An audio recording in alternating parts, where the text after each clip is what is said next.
Mesdames et messieurs, bonjour, bienvenue dans cette nouvelle session d'information dans les titres.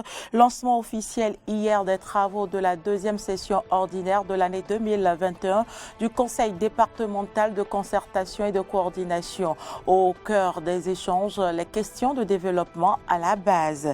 Les membres du gouvernement se sont réunis hier comme à l'accoutumée en présence du chef de l'État, Patrice Talon. Au cours de cette rencontre, plusieurs décisions et mesures individuelles ont été prises. Les détails, c'est avec le porte-parole du gouvernement, Wilfried Léandre Humbedji. Et puis, hors du Bénin, la Norvège endeuillée par une attaque sans précédent. Un homme armé d'un arc de flèche a tué au moins 5 personnes hier soir près d'Oslo.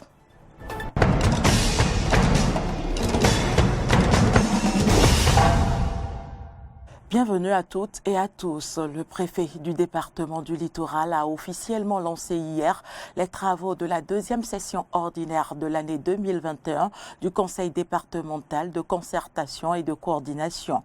La réunion va permettre aux participants de réfléchir sur les questions de développement à la base. Samson OK pour le point. Ils sont venus des différentes structures départementales du littoral pour participer à cette deuxième session ordinaire de l'année 2021 du Conseil départemental de concertation et de coordination CDCC. Au début des travaux, le préfet du département du littoral, Alain Oronla, a précisé les objectifs. Je voudrais rappeler que ce creuset au sein duquel nous nous concertons afin de définir les stratégies à même d'induire un développement local durable délibère, conformément à la loi, sur le schéma directeur d'aménagement du territoire et les projets de développement du département, les mesures de protection de l'environnement, la politique de création et d'utilisation d'équipements collectifs d'intérêt départemental, les propositions de fusion, de scission et de modification des limites du territoire départemental ou celle des communes qui le composent et l'arbitrage des conflits intercommunaux. Entre autres points inscrits à l'ordre du jour, l'évaluation des activités de la Société de gestion des déchets et de la salubrité du Grand Nokoué, la présentation du projet de dématérialisation et de délimitation des communes du Bénin. Face à l'importance des points à débattre, le préfet a invité les participants à une symbiose d'action entre autorités communales et préfectorales. Je voudrais inviter chacun à jouer sa partition en prenant exemple sur notre gouvernement qui ne cesse d'œuvrer à travers ses actions pour que la promotion du développement local soit une réalité pour le bonheur de nos populations. Aussi, mon souhait est-il de voir cette session consacrer la coopération, voire la complicité qui doit exister entre la préfecture et la commune de Cotonou pour la mise en œuvre des actions de développement au profit de nos concitoyens. Je formule le vœu qu'à l'issue de cette session, nous soyons suffisamment outillés pour nous permettre d'aboutir à un bilan positif pour cette année qui tend déjà vers sa fin. Le Conseil départemental de concertation et de coordination est institué par les articles 16 et suivants de la loi 97-028 du 15 janvier 1999 portant organisation de l'administration territoriale en République du Bénin. La rentrée scolaire 2021-2022 a démarré depuis le 20 septembre dernier, mais depuis lors, les manuels scolaires pour les classes de CI ne sont pas encore envoyés dans les établissements scolaires. Pourquoi ce retard? Réponse avec les explications de Emma Gaga, directrice de l'école primaire publique Siké Sud Groupe A. Elle est au micro de Samson OK. Nous sommes toujours dans le système de l'approche par compétences. Mais la particularité, c'est que cette année, nous avons intégré dans ce système d'approche par compétences une nouvelle pédagogie dénommée la pédagogie explicite. Donc, c'est une nouveauté dans notre système scolaire.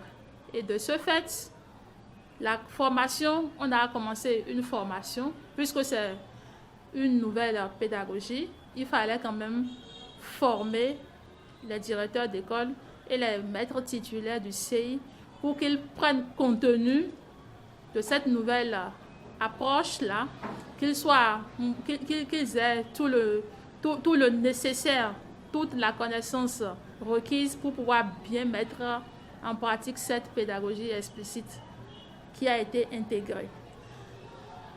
Donc, dans la semaine du lundi 23 au samedi 30, toutes les écoles de la partie sud du Bénin, c'est-à-dire chez nous ici, on a fait la formation.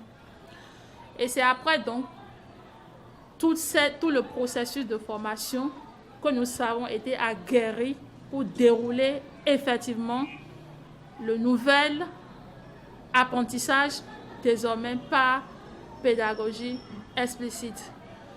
Je pense que ça explique certainement pourquoi nous n'avons pas encore eu véritablement tout le matériel nécessaire, puisque, disons, tout le mois, ces 2 semaines ont été consacrées à la formation des directeurs d'école et des enseignants du CI.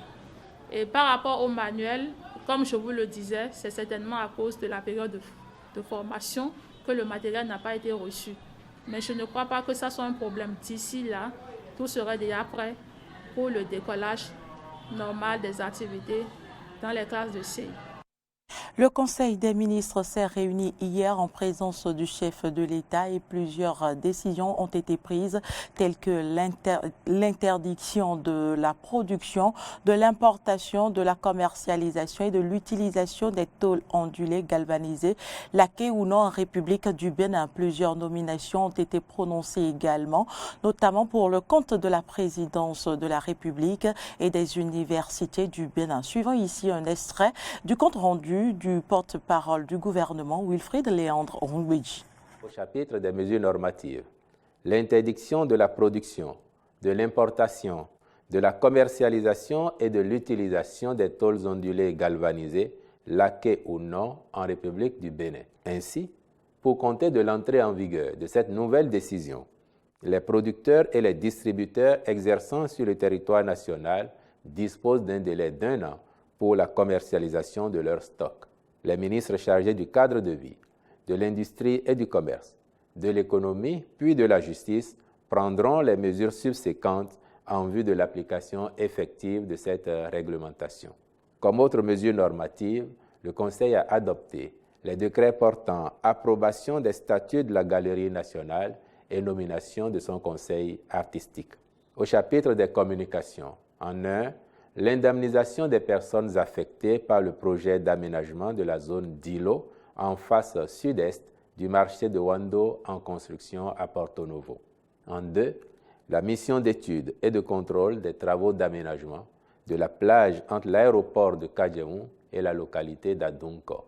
Ces études intègrent 2 grandes sections des travaux à réaliser et couvrent un linéaire d'environ 13 km. Plusieurs interventions sont prévues au nombre desquelles l'aménagement d'une piste cyclable, d'une promenade piétonne et des points kilométriques, incluant des kiosques et des toilettes publiques. Au chapitre des rencontres et manifestations internationales, le Conseil a autorisé la célébration au Bénin, le 16 octobre 2021, de la 41e Journée mondiale de l'alimentation et de la 25e édition du Téléfood, puis la participation du Bénin à la réunion extraordinaire des ministres de la sécurité des pays de l'initiative d'Accra, qui aura lieu dans cette même ville au Ghana du 13 au 15 octobre 2021, et à la 5e édition de la Semaine africaine de la microfinance qui se tiendra du 18 au 22 octobre 2021 à Kigali, au Rwanda. Au chapitre des mesures individuelles, les nominations ci-après ont été prononcées. À la présidence de la République, directeur des systèmes d'information, M. Paterne Soumaho.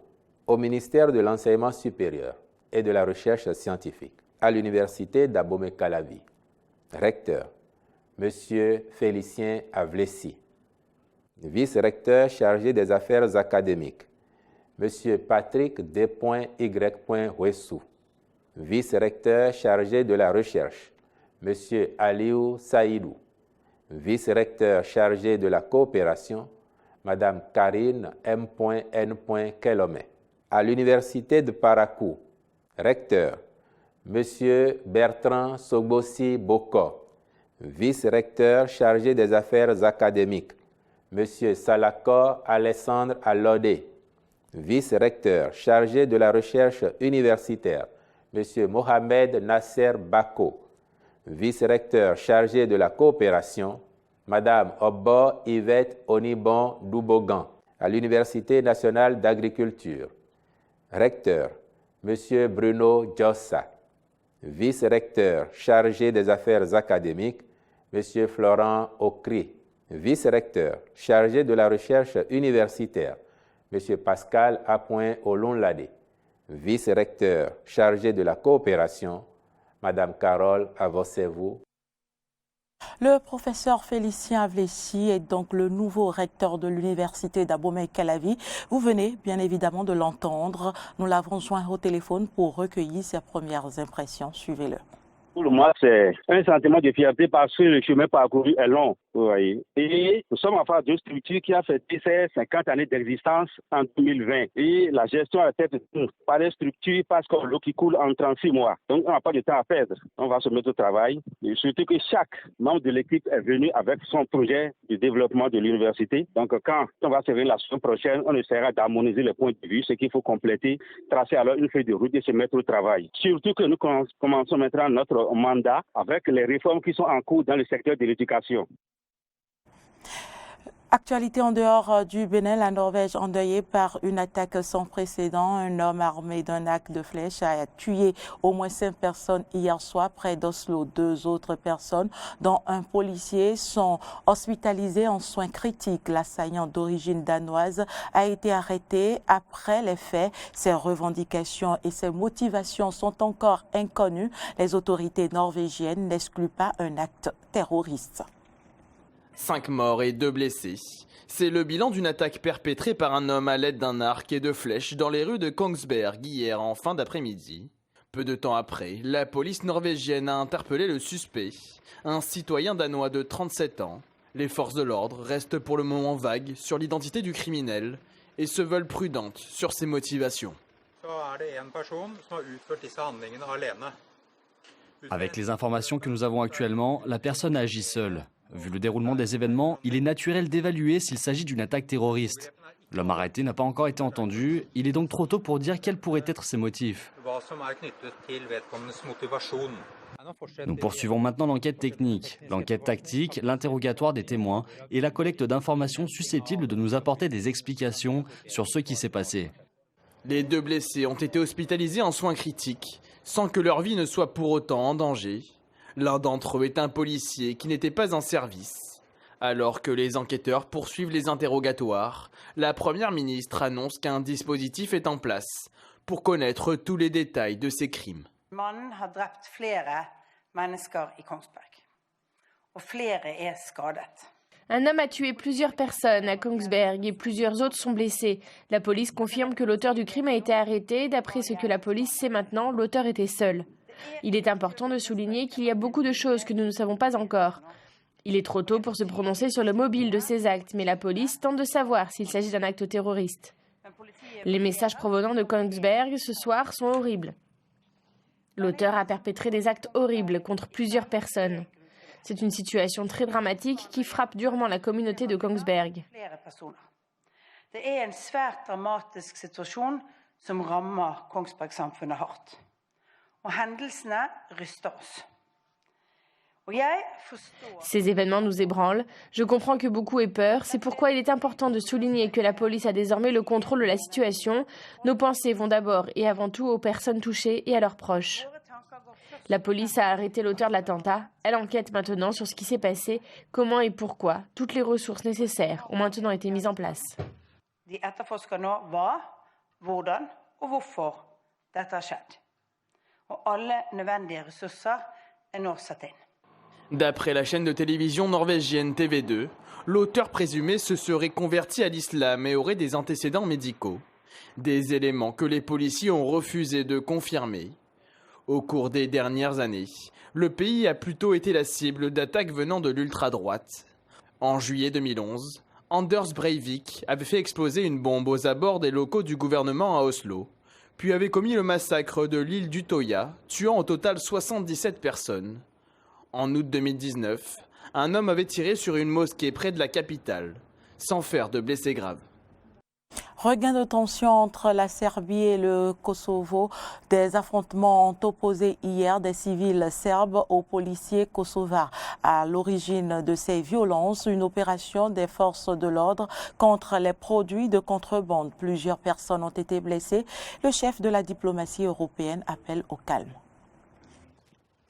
Ce mercredi, lors d'une réunion avec des représentants serbes vivant près de la région du Kosovo, le président de la Serbie a mis en garde les autorités locales à propos des récents événements. Si nous devons commencer le combat afin de protéger la vie de nos enfants et leur survie au Kosovo-Metohija, non seulement nous protégerons nos enfants, mais je vous promets pour la première fois que nous allons gagner ce combat à coup sûr.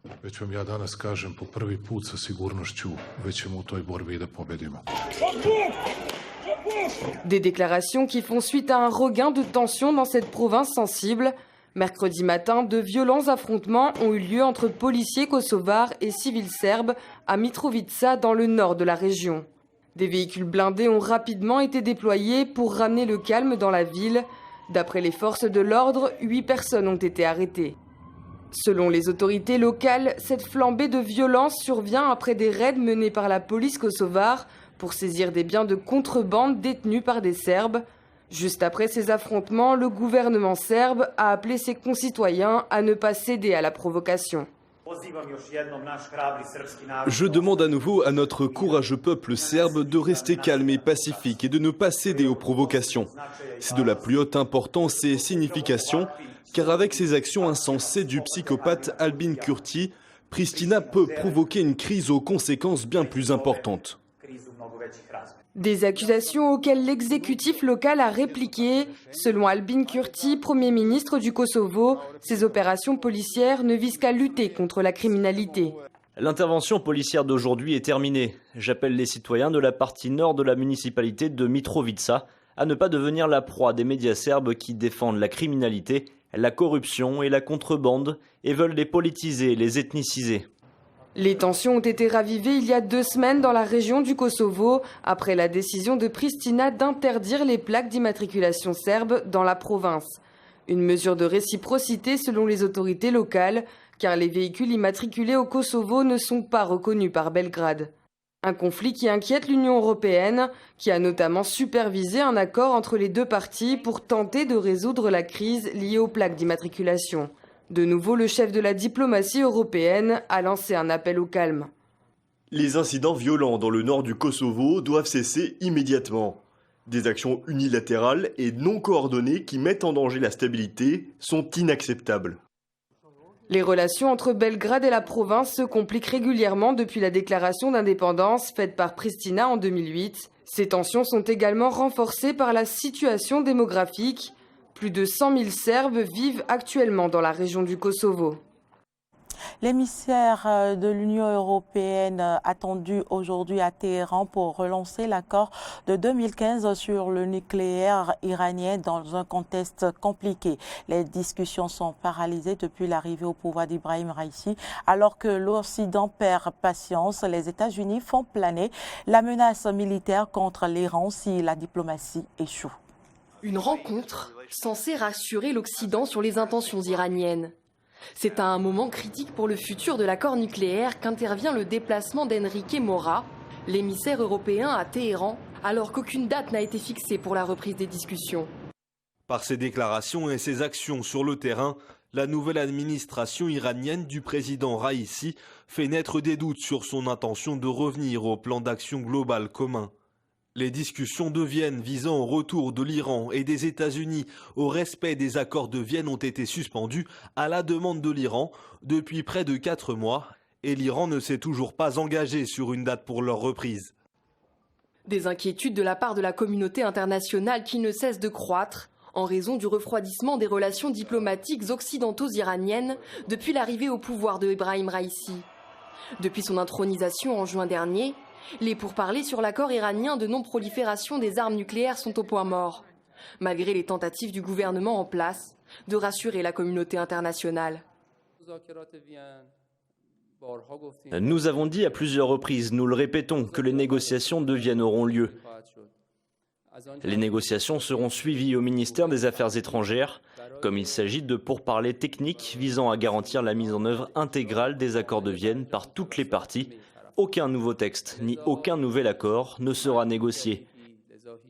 Et ces pourparlers techniques seront menés par le ministère des Affaires étrangères dans son cours normal.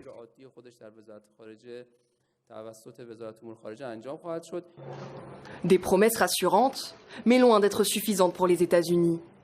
Depuis leur retrait de l'accord en 2018 sous les directives de son prédécesseur, Joe Biden a fait du retour au plan d'action conjoint l'un des objectifs clés de son mandat. L'arrêt des pourparlers pourrait donc entraver ce projet phare. L'Iran ne peut pas être autorisé à acquérir une arme nucléaire et le président Biden s'est engagé à respecter cette proposition. Je ne vais pas fixer de date précise, mais chaque jour qui passe et le refus de l'Iran de s'engager de bonne foi font que la piste se raccourcit. Et nous n'avons pas vu de la part de l'Iran une volonté de le faire à ce stade. Une relance de l'accord sur le nucléaire pourrait conduire à un allègement des sanctions et consoliderait la situation économique de l'Iran au détriment de ses ambitions militaires. Ce recul pourrait mettre à ses yeux en péril sa politique sécuritaire face à Israël, son voisin et ennemi dans la région. C'est tout pour ce point de l'actualité. L'information se poursuit sur nos différentes plateformes digitales Facebook, Twitter, YouTube et sur notre site internet www.benin-eden.tv.